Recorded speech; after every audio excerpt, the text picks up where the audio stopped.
Good morning. This is Larry McMillan with a stock market update on Tuesday, May 27th.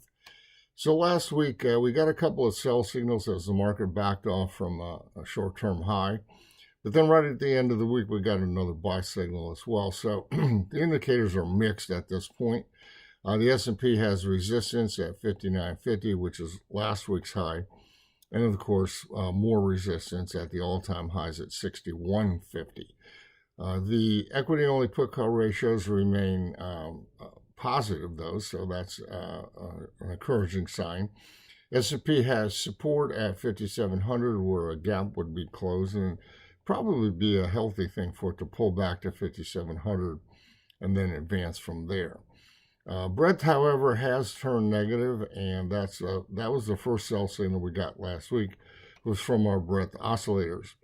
Then we also got a sell signal from the McMillan volatility bands when SPX traded down to 57.95 last week.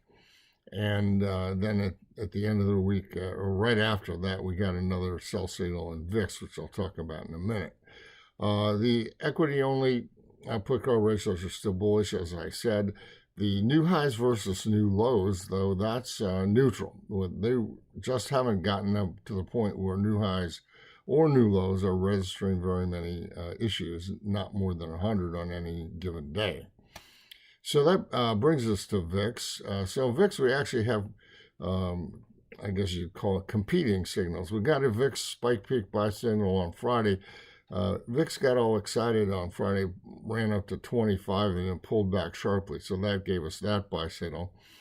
Meanwhile, though, the ongoing recent uptrend in VIX has generated a trend of VIX sell signal, and that's an intermediate term signal, which would be stopped out if VIX closes back below its 200-day moving average, which is around 1980 or so right now.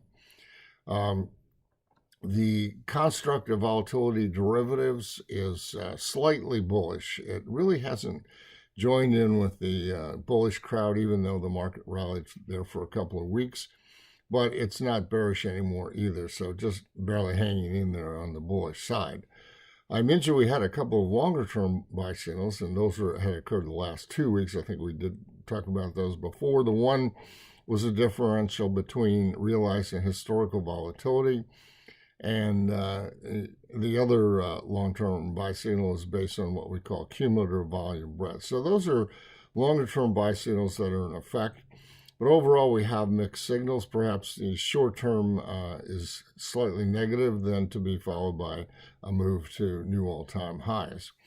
I encourage you to visit our website, take a look at our newsletters, because we do follow these things daily, and the market is moving this fast. You have a lot of things changing on a daily basis. Meanwhile, have a great week trading.